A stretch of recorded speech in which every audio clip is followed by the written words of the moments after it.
Harry Potter and the Goblet of Fire, Chapter 19, The Hungarian Horntail. The prospect of talking face to face with Sirius was all that sustained Harry over the next fortnight, the only bright spot on a horizon that had never looked darker.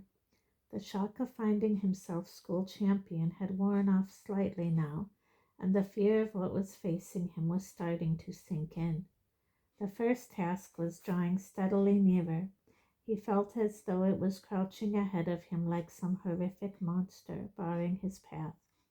He had never suffered nerves like these. They were way beyond anything he had felt before a Quidditch match, not even his last one against Slytherin, which had decided who would win the Quidditch Cup. Harry was finding it hard to think about the future at all. He felt as if his whole life had been leading up to and would finish with the first task. Admittedly, he didn't see how Sirius was going to make him feel any better about having to perform an unknown piece of difficult and dangerous magic in front of hundreds of people, but the mere sight of a friendly face would be something at the moment. Harry wrote back to Sirius, saying that he would be beside the common room fire at the time Sirius had suggested, and he and Hermione spent a long time going over plans for forcing any stragglers out of the common room on the night in question. If the worst came to the worst, they were going to drop a bag of dung bombs, but they hoped they wouldn't have to resort to that. Filch would skin them alive. In the meantime, life became even worse for Harry within the confines of the castle, for Rita Skeeter had published her piece about the Tri-Wizard tournament, and it had turned out to be not so much a report on the tournament as a highly colored life story of Harry. Much of the front page had been given over to a picture of Harry. The article, continuing on pages 2, 6, and 7, had been all about Harry. The names of the Beauxbaton and Durmstrang champions, misspelled, had been squashed into the last line of the article, and Cedric hadn't been mentioned at all. The article had appeared 10 days ago, and Harry still got a sick, burning feeling of shame in his stomach every time he thought about it. Rita Skeeter had reported him saying an awful lot of things that he couldn't remember ever saying in his life, let alone in that broom cupboard. I suppose I get my strength from my parents. I know they'd be very proud of me if they could see me now. Yes, sometimes at night I still cry about them. I'm not ashamed to admit it. I know nothing will hurt me during the tournament because they're watching over me. But Rita Skeeter had gone even further than transforming his ers into long, sickly sentences. She had interviewed other people about him, too. Harry has at last found love at Hogwarts. His close friend, Colin Creevey, says that Harry is rarely seen out of the company of one Hermione Granger, a stunningly pretty Muggle-born girl who, like Harry, is one of the top students in the school. From the moment the article appeared, Harry had to endure people, Slytherins mainly, quoting it at him as he passed them and making sneering comments. Want a hanky, Potter, in case you start crying in Transfiguration? Since when have you been one of the top students in this school, Potter? Or is this a school you and Longbottom have set up together? Hey, Harry. Yeah, that's right. Harry found himself shouting as he wheeled around in the corridor, having had it just about enough. I've just been crying my eyes out over my dead mom, and I'm just off to do a bit more. No, it was just you dropped your quill. It was Cho. Harry felt the color rising in his face. Oh, right. Sorry, he muttered, taking the quill back. Good luck for Tuesday, she said. I really hope you do well. Which left Harry feeling extremely stupid. Hermione had come in for her fair share of unpleasantness, too, but she hadn't yet started yelling at innocent bystanders. In fact, Harry was full of admiration for the way she was handling the situation. Stunningly pretty? Her? Pansy Parkinson had shrieked, the first time she had come face to face with Hermione after Rita's article had appeared. What was she judging against? A chipmunk? Ignore it, Hermione said in a dignified voice, holding her head in the air and stalking past the sniggering Slytherin girls as though she couldn't hear them. Just ignore it, Harry. But Harry couldn't ignore it. Ron hadn't spoken to him at all since he had told him about Snape's detentions. Harry had half hoped they would make things up during the 2 hours they were forced to pickle rats' brains in Snape's dungeon, but that had been the day Rita's article had appeared, which seemed to have confirmed Ron's belief that Harry was really enjoying all the attention. Hermione was furious with the pair of them. She went from one to the other, trying to force them to talk to each other, but Harry was adamant. He would talk to Ron again only if Ron admitted that Harry hadn't put his name in the Goblet of Fire and apologized for calling him a liar. I didn't start this, Harry said stubbornly. It's his problem. You miss him, Hermione said impatiently, and I know he misses you. Miss him, said Harry. I don't miss him. But this was a downright lie. Harry liked Hermione very much, but she just wasn't the same as Ron. There was much less laughter and a lot more hanging around in the library when Hermione was your best friend. Harry still hadn't mastered summoning charms. He seemed to have developed something of a block about them, and Hermione insisted that learning the theory would help. They consequently spent a lot of time poring over books during their lunch times. Victor Crumb was in the library an awful lot too, and Harry wondered what he was up to. Was he studying, or was he looking for things to help him through the first task? Hermione often complained about Crumb being there, not that he ever bothered them, but because groups of giggling girls often turned up to spy on him from behind bookshelves, and Hermione found the noise distracting. He's not even good looking, she muttered angrily, glaring at Crumb's sharp profile. They only like him because he's famous. They wouldn't look twice at him if he couldn't do that wonky feint thing. Wronski feint, said Harry through gritted teeth.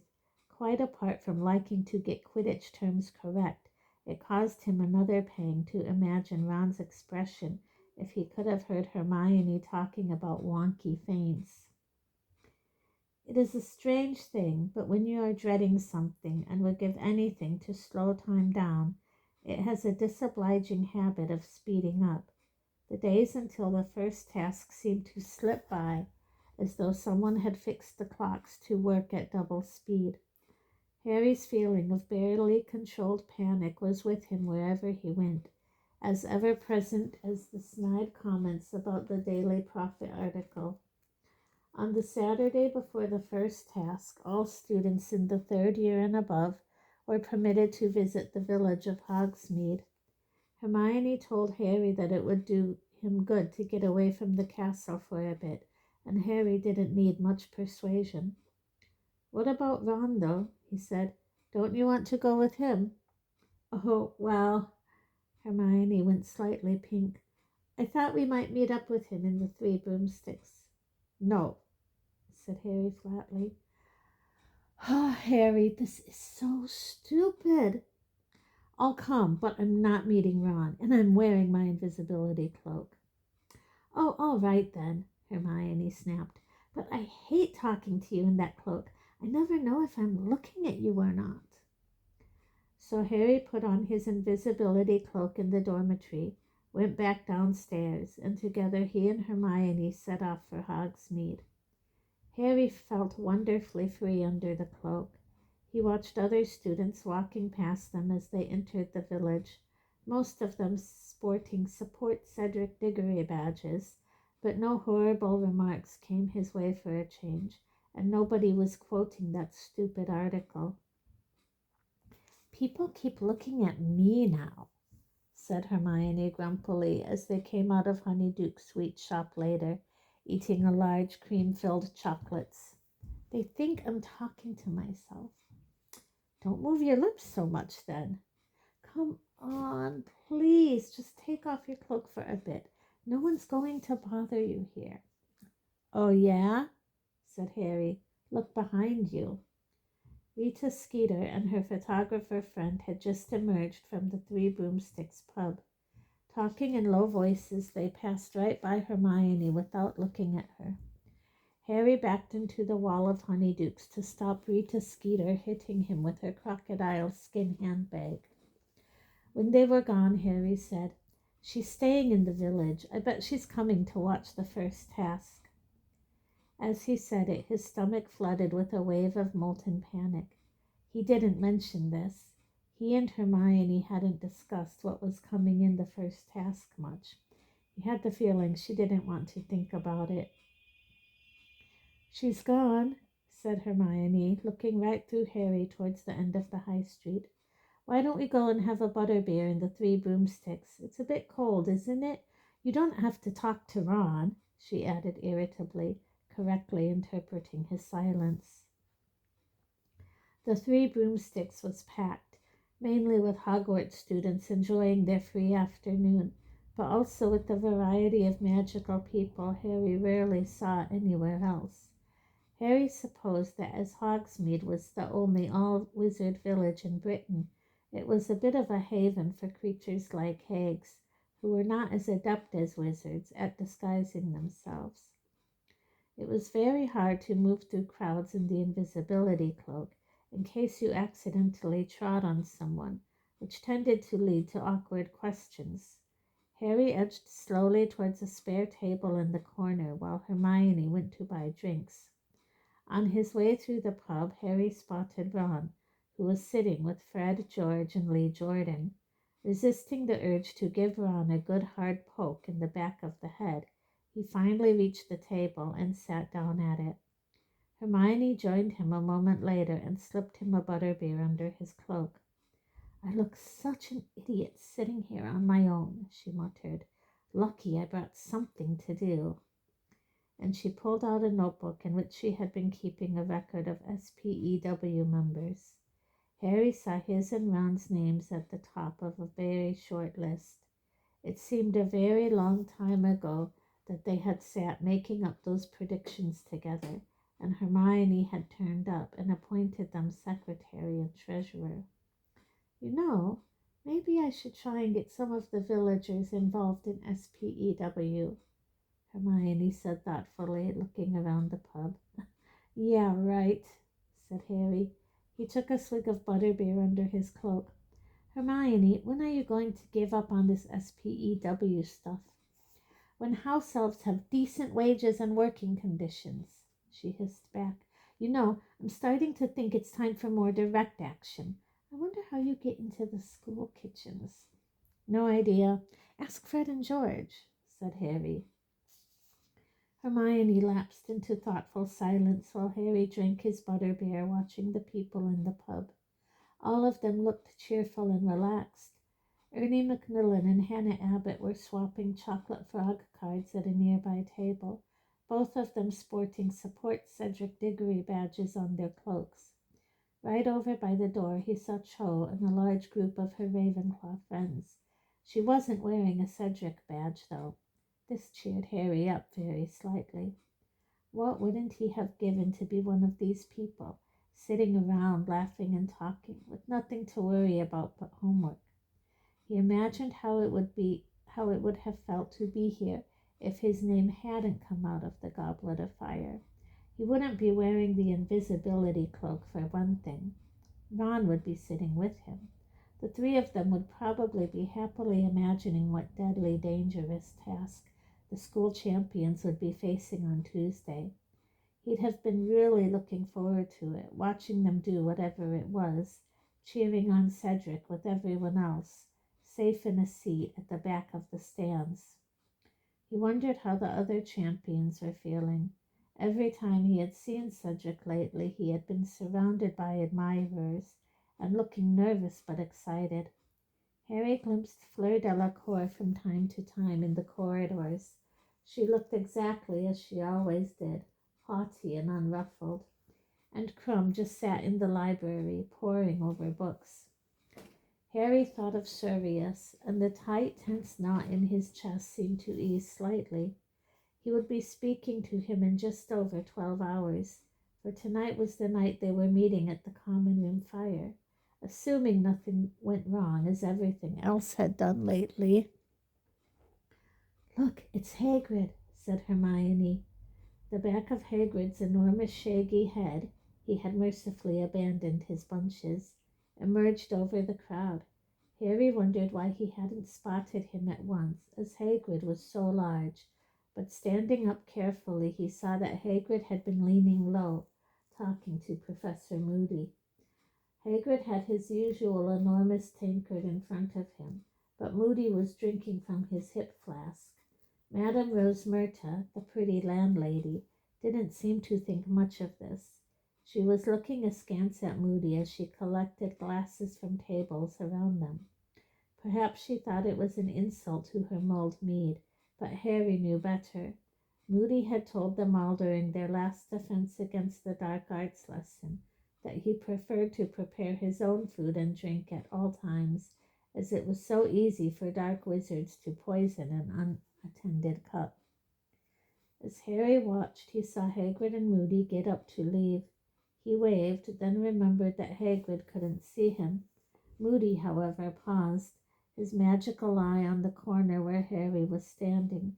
He tapped Hagrid in the small of the back, being unable to reach his shoulder, muttered something to him, and then the pair of them made their way back across the pub towards Harry and Hermione's table. "All right, Hermione," said Hagrid loudly. "Hello," said Hermione, smiling back. Moody looked around the table and bent down. Harry thought he was reading the SPEW notebook until he muttered, "Nice cloak, Potter." Harry stared at him in amazement. The large chunk missing from Moody's nose was particularly obvious at a few inches' distance. Moody grinned. Can you? Yeah, it can see through invisibility cloaks," Moody said quietly, "and it's come in useful at times, I can tell you." Hagrid was beaming down at Harry, too. Harry knew Hagrid couldn't see him, but Moody had obviously told Hagrid he was there. Hagrid now bent down on the pretext of reading the SPEW notebook as well, and said in a whisper so low that only Harry could hear it, "Harry, meet me tonight at midnight at me cabin. Wear that cloak." Straightening up, Hagrid said loudly, "Nice to see ya, Hermione," winked and departed. Moody followed him. "Why does he want to meet me at midnight?" Harry said, very surprised. "Does he?" said Hermione, looking startled. "I wonder what he's up to. I don't know whether you should go, Harry." She looked nervously around and hissed, "It might make you late for Sirius."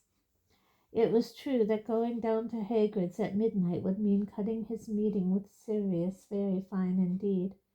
Hermione suggested sending Hedwig down to Hagrid's to tell him he couldn't go, always assuming she would consent to take the note, of course.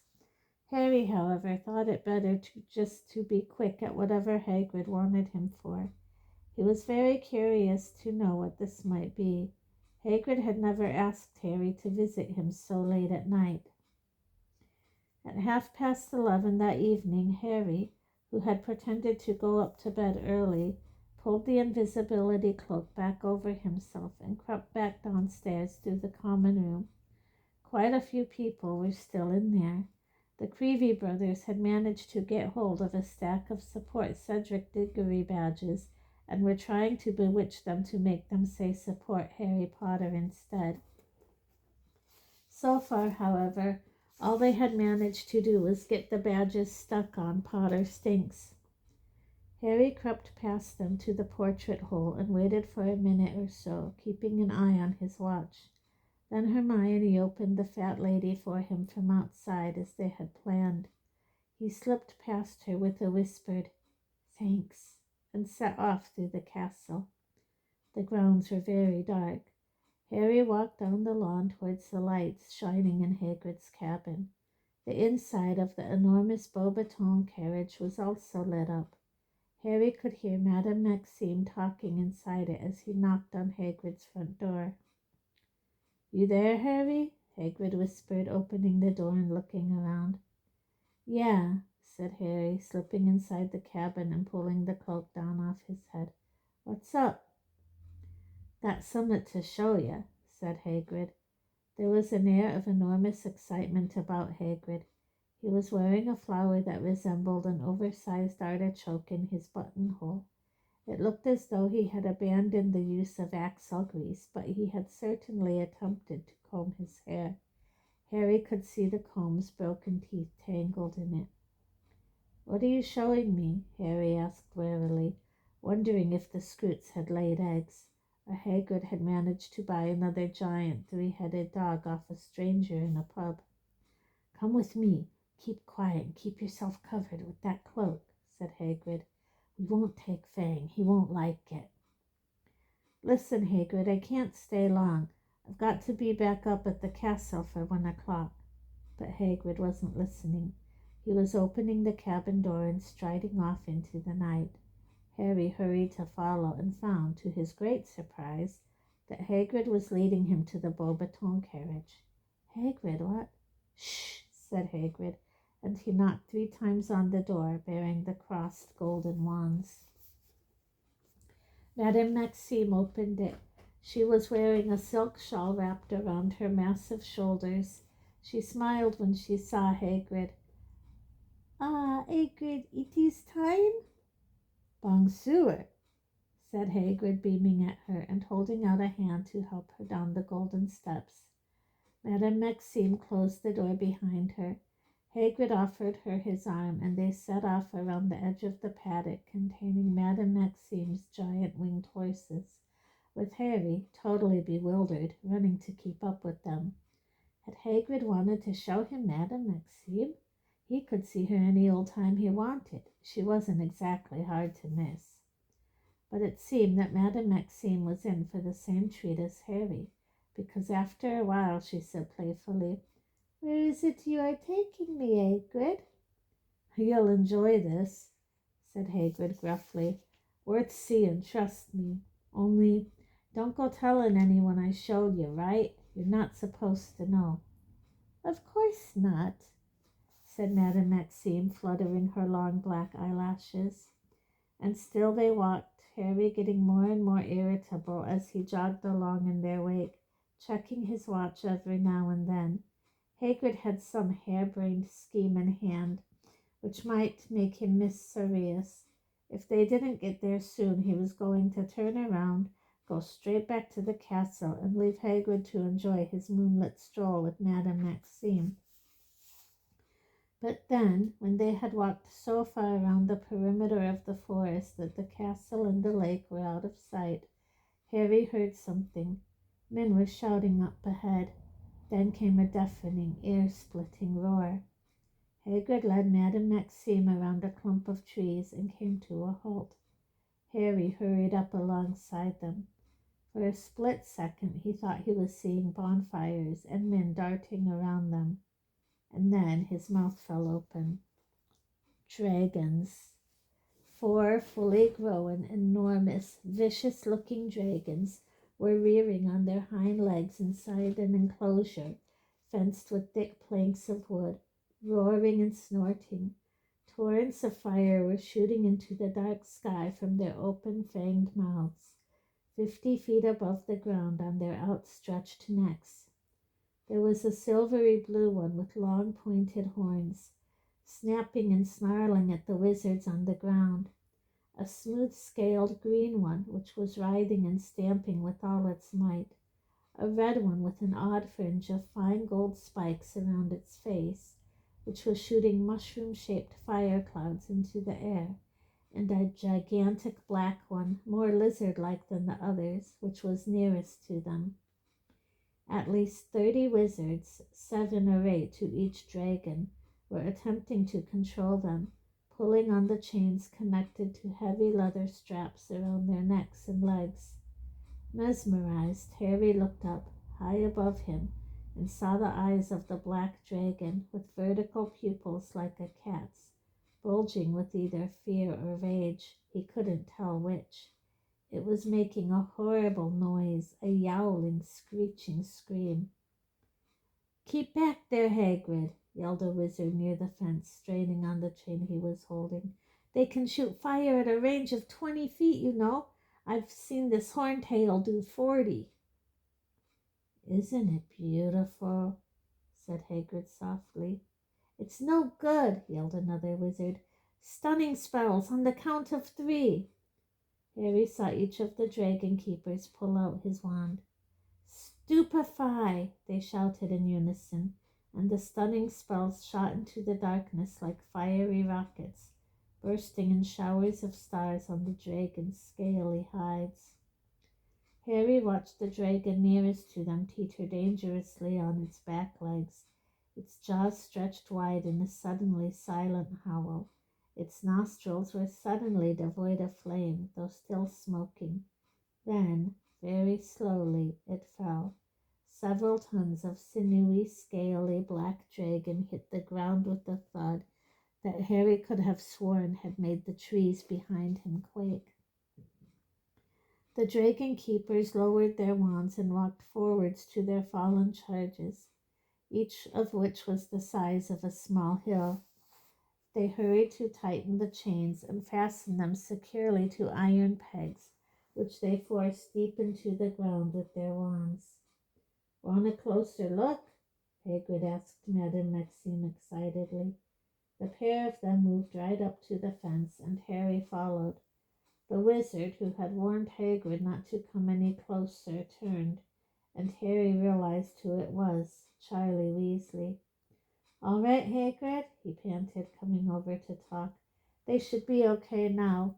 We put 'em out with the sleeping draught on the way here, though it might be better for them to wake up in the dark and the quiet. But like you saw, they weren't happy, not happy at all." "What breeds you got here, Charlie?" said Hagrid, gazing at the closest dragon, the black one, with something close to reverence. Its eyes were still just open. Harry could see a strip of gleaming yellow beneath its wrinkled black eyelid.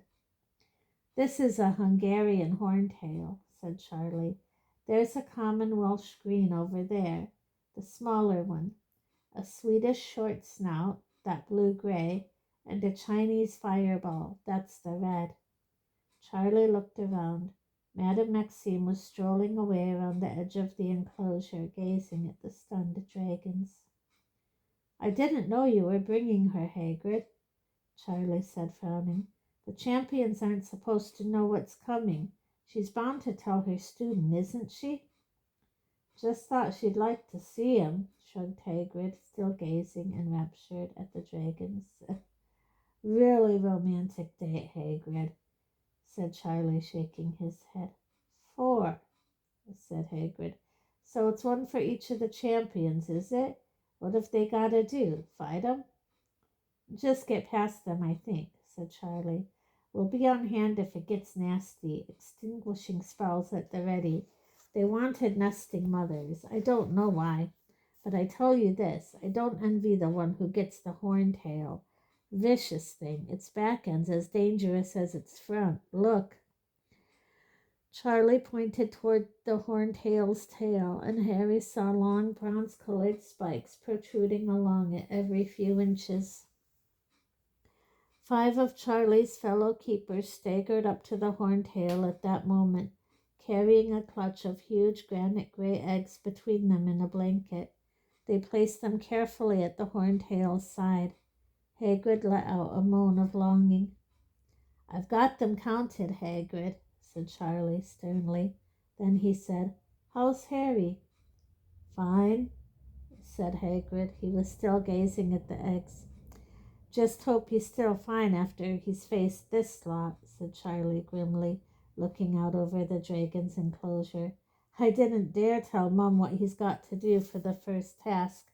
She's already having kittens about him." Charlie imitated his mother's anxious voice. "How could they let him enter that tournament? He's much too young. I thought they were all safe. I thought there was going to be an age limit. She was in floods of tears after that Daily Prophet article about him. He still cries about his parents. Oh, bless him, I never knew.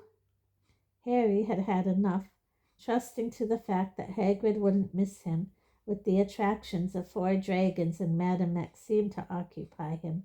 He turned silently and began to walk away, back to the castle. He didn't know whether he was glad he'd seen what was coming or not. Perhaps this way was better. The first shock was over now. Maybe if he'd seen the dragons for the first time on Tuesday, he would have passed out cold in front of the whole school. But maybe he would anyway. He was going to be armed with his wand, which just now felt like nothing more than a narrow strip of wood against a 50-foot-high, scaly, spike-ridden, fire-breathing dragon, and he had to get past it, with everyone watching. How? Harry sped up, skirting the edge of the forest. He had just under 15 minutes to get back to the fireside and talk to Sirius, and he couldn't remember ever wanting to talk to someone more than he did right now, when, without warning, he ran into something very solid. Harry fell backwards, his glasses askew, clutching the cloak around him. A voice nearby said, "Ouch! Who's there?" Harry hastily checked that the cloak was covering him and lay very still, staring up at the dark outline of the wizard he had hit. He recognized the goatee. It was Karkaroff. "Who's there?" said Karkaroff again, very suspiciously, looking around in the darkness. Harry remained still and silent. After a minute or so, Karkaroff seemed to decide that he had hit some sort of animal. He was looking around at waist height, as though expecting to see a dog. Then he crept back under the cover of the trees and started to edge forwards toward the place where the dragons were. Very slowly and very carefully, Harry got to his feet and set off again as fast as he could without making too much noise, hurrying through the darkness back towards Hogwarts. He had no doubt whatsoever what Karkaroff was up to. He had sneaked off his ship to try and find out what the first task was going to be. He might even have spotted Hagrid and Madame Maxime heading off around the forest together. They were hardly difficult to spot at a distance. And now Karkaroff had to do was follow the sound of voices, and he, like Madame Maxime, would know what was in store for the champions. By the looks of it, the only champion who would be facing the unknown on Tuesday was Cedric. Harry reached the castle, slipped in through the front doors, and began to climb the marble stairs. He was very out of breath, but he didn't dare slow down. He had less than 5 minutes to get up to the fire. "Balderdash!" he gasped at the fat lady, who was snoozing in her frame in front of the portrait hole. "If you say so," she muttered sleepily without opening her eyes, and the picture swung forwards to admit him. Harry climbed inside. The common room was deserted, and judging by the fact that it smelled quite normal, Hermione had not needed to set off any dung bombs to ensure that he and Sirius got privacy. Harry pulled off the invisibility cloak and threw himself into an armchair in front of the fire. The room was in semi-darkness. The flames were the only source of light. Nearby, on a table, the Support Cedric Diggory badges the Creevies had been trying to improve were glinting in the firelight. They now read, "Potter really stinks." Harry looked back into the flames and jumped. Sirius's head was sitting in the fire. If Harry hadn't seen Mr. Diggory do exactly this back in the Weasleys' kitchen, it would have scared him out of his wits. Instead, his face breaking into the first smile he had worn for days, he scrambled out of his chair, crouched down by the hearth, and said, "Sirius, how you doing?" Sirius looked different from Harry's memory of him. When they had said goodbye, Sirius's face had been gaunt and sunken, surrounded by a quantity of long, black, matted hair. but the hair was short and clean now. Sirius's face was fuller, and he looked younger, much more like the only photograph Harry had of him, which had been taken after the Potter's wedding. "Never mind me. How are you?" said Sirius seriously. "I'm—" For a second Harry tried to say fine, but he couldn't do it. Before he could stop himself, he was talking more than he'd talked in days, about how no one believed he hadn't entered the tournament of his own free will, how Rita Skeeter had lied about him in the Daily Prophet, how he couldn't walk down a corridor without being sneered at, and about Ron not believing him, Ron's jealousy. "And now Hagrid's just shown me what's coming in the first task, and it's dragons, Sirius, and I'm a goner," he finished desperately. Sirius looked at him, eyes full of concern, eyes which had not yet lost the look that Azkaban had given them, that deadened, haunted look. He had let Harry talk himself into silence without interruption, but now he said, "Dragons we can deal with, Harry, but we'll get to that in a minute. I haven't got long here. I've broken into a wizarding house to use the fire, but they could be back at any time. There are things I need to warn you about." "What?" said Harry, feeling his spirits slip a further few notches. Surely there could be nothing worse than dragons coming. "Karkaroff," said Sirius. "Harry, he was a Death Eater. You know what Death Eaters are, don't you?" "Yes, What?" "He was caught. He was in Azkaban with me, but he got released. I'd bet everything that's why Dumbledore wanted an order at Hogwarts this year, to keep an eye on him. Moody caught Karkaroff, put him into Azkaban in the first place." "Karkaroff got released?" Harry said slowly. His brain seemed to be struggling to absorb yet another piece of shocking information. "Why did they release him?" "He did a deal with the Ministry of Magic," said Sirius bitterly. "He said he'd seen the error of his ways, and then he named names. He put a load of other people into Azkaban in his place. He's not very popular in there, I can tell you. And since he got out, from what I can tell, he's been teaching the dark arts to every student who passes through that school of his. So watch out for the Durmstrang champion as well." "Okay," said Harry slowly. "But are you saying Karkaroff put my name in the goblet? Because if he did, he's a really good actor. He seemed furious about it. He wanted to stop me competing." "We know he's a good actor," said Sirius, "because he convinced the Ministry of Magic to set him free, didn't he? Now, I've been keeping an eye on the Daily Prophet, Harry." "You and the rest of the world," said Harry bitterly. "And reading between the lines of that Skeeter woman's article last month, Moody was attacked the night before he started at Hogwarts. Yes, I know she says it was another false alarm," Sirius said hastily, seeing Harry about to speak. "But I don't think so. Somehow, I think someone tried to stop him getting to Hogwarts. I think someone knew their job would be a lot more difficult with him around. And no one's going to look into it too closely. Mad Eye's heard intruders a bit too often, but that doesn't mean he can't still spot the real thing. Moody was the best Auror the Ministry ever had." "So what are you saying?" said Harry slowly. "Karkaroff's trying to kill me? But why?" Sirius hesitated. "I've been hearing some very strange things," he said slowly. "The Death Eaters seem to be a bit more active than usual lately. They showed themselves at the Quidditch World Cup, didn't they? Someone set off the Dark Mark, and then— Did you hear about that Ministry of Magic witch who's gone missing?" "Bertha Jorkins?" said Harry.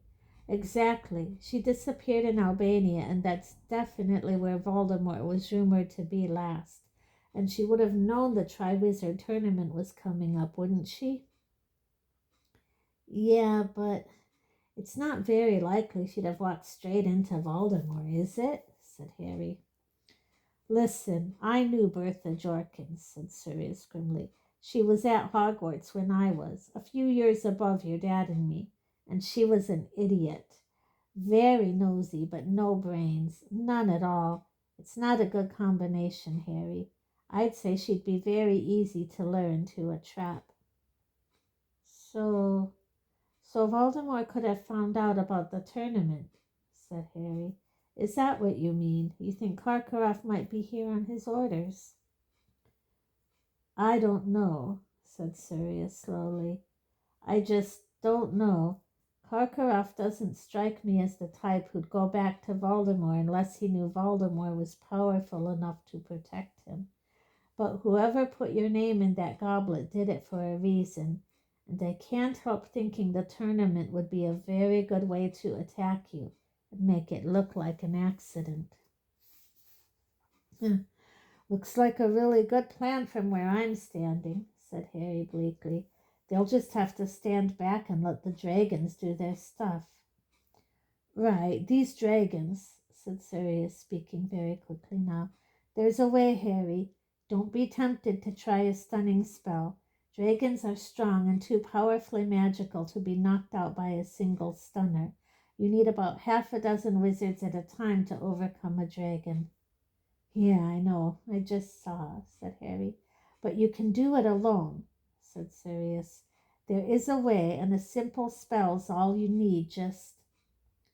But Harry held up a hand to silence him, his heart suddenly pounding as though it would burst. He could hear footsteps coming down the spiral staircase behind him. Go, he hissed at Sirius. Go, there's someone coming. Harry scrambled to his feet, hiding the fire. If someone saw Sirius's face within the walls of Hogwarts, they would raise an almighty uproar. The ministry would get dragged in. He, Harry, would be questioned about Sirius's whereabouts. Harry heard a tiny pop in the fire behind him and knew Sirius had gone. He watched the bottom of the spiral staircase.